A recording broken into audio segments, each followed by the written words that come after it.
Don't be taking notes during the lecture exactly, because then you're not listening to the lecture. It's like, listen to the lecture and then take notes afterwards. Now that doesn't work for every discipline, but it certainly works for disciplines. Students in my lectures, I always tell them, don't take notes during the lecture. Listen to the damn lecture. You can take notes afterwards, because what that does is force you to practice remembering. And then with regards to books, it's like, read, don't highlight, don't underline. Like that, I think that's just rubbish. I think it's pseudo work. Read a couple of paragraphs or maybe an essay, something like that, depending on the density of the book. Close the book. Think about it. Write down what you're thinking. Write down what you remember in the context of what you're thinking about, because that instantiates it into your memory and puts it at hand. Like, people ask me, for example, how it is that I can remember all the things that I talk about extemporaneously when I'm lecturing. And the reason for that is because I've thought them through. You know, I read them and I think, oh, okay, well, that's an interesting idea. It's kind of like I'm attaching little memory hooks to it in 5 different ways, and then I've got it. It's part of me. And that seems to be part of recall rather than recognition. And recall is the spontaneous act of remembering something complex. And when you recall something, you're actually practicing remembering it. And that's what you need to do if you want that to be part of you. Separate out the function of reading and note-taking. So read, think, write. Or read, write, think. Because the last 2 things are quite similar. But don't like read the book and then read a sentence and then write down that sentence. That's not helpful. You could read the sentence, close the book, and then reformulate the sentence so that now it's your sentence, man. Then you'll remember it. Then you'll understand it. That works really well. You have to allow the consequences that ensue to unfold as they will. That's the ultimate act of faith, I would say. And that's what you do if you belong to Truth University. All right, so more practically speaking, then you should educate yourself. And it's not that easy to do now, because you have to find people who can actually tell you mostly what to read and maybe also how to write, because writing is a way of formulating your thoughts ever more precisely. That's why you go to university, to learn how to write. If you know how to write, you can think. If you can think and speak and communicate in writing, you're unbelievably powerful in the authority manner, because arguments move the world forward. And if your arguments are tight and well constructed and lucid and well edited and carefully thought through, and you have 5 rationales for everything that you're doing, which is what happens if you learn to write properly, then you're like a force of nature, man. No one can take you down. And that's one of the things that people aren't taught about why you go get educated, especially in the humanities. Humanities education, if it's real, organizes your psyche, grounds you, puts you on a rock, and makes you a force to contend with. But you have to read the right people. And those are the great, they're the great people of the past. In my list, they're the great men of the past, and that's just how it is. And so here's who I would recommend. I put reading lists up at jordanbpeterson.com. There's 2 of them.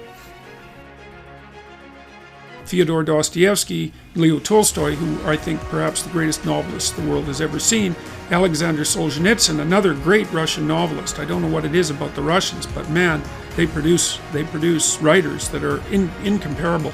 Alexander Solzhenitsyn wrote a book called The Gulag Archipelago, where it details absolutely precisely how the Marxist tenets that are supposed to free everyone and change the world produced legislation that was absolutely murderous in its consequences. And Solzhenitsyn painstakingly traces the logical pathway from the original Marxist principles to the legislation, to the genocide.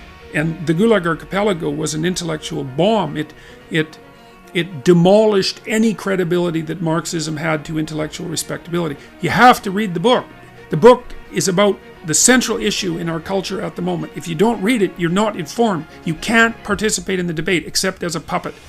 And so I wouldn't recommend participating in this debate as a puppet, because you don't know who's behind the scenes pulling the strings. If you remember the Pinocchio story, they were not forces that were acting in Pinocchio's best interest, that's for sure. George Orwell, English essayist, incomparable commentator on socialist totalitarianism, even though he was a left-winger and a brilliant one. Aldous Huxley, who wrote Brave New World, had some very brilliant things to say about the potential demolition of sexual choice, of choice of sexual partner as a part of a dystopian future. Friedrich Nietzsche, a philosopher who described himself as someone who thought with a hammer, and Nietzsche is a very, very dangerous person and an absolutely brilliant writer. And Carl Jung, who was a student of Nietzsche, and who Nietzsche was the philosopher who announced the death of God back in the late 1800s, and Jung spent his whole life attempting to revivify God. That's one way of thinking about it. And so if you educate yourself, and this is a really good place to start, if you read these authors, then you'll know what else to read. If you read these authors, it'll take you a good long time, and it will be very, very hard on you, and you won't be the same person when you come out, and that's very frightening. And because being torn down and rebuilt is no joke, but it beats the hell out of the alternative, which is just to stagnate and stay a stagnant infant, which is not something I recommend. There's nothing uglier than a stagnant 40-year-old infant. So that's equivalent, just so you know, to Pinocchio, back to the Pinocchio story, rescuing Geppetto from the underworld. Remember when he had kind of turned into a half jackass after being at Pleasure Island, where he was enticed, by the way, from a couple of people that was the fox and the cat, who attempted to entice himself into believing that he was a victim and needed a vacation. So Pinocchio was enticed onto Pleasure Island by two figures that played on his sense of victimization and neurosis and suffering to convince him that he didn't have to take any responsibility for his own existence, and he could just busy himself with impulsive pleasures, right? That's how he fell into the hands of the totalitarians on Pleasure Island. Everyone's father, from a mythological perspective, is dying in the underworld, in the chaos, because everyone inhabits a culture that's sick and old, so to speak. And it's sick and old because it was made by the dead. And the living have to revivify it continually in order for it to be a dynamic force. And the living have to revivify their connection with the culture internally too, because you're constructions of culture, although not only constructions of culture. And you have to understand history, because otherwise you can't understand yourself. You're a historical creature. And so you have to rescue your dead father from the belly of the beast, from the dragon.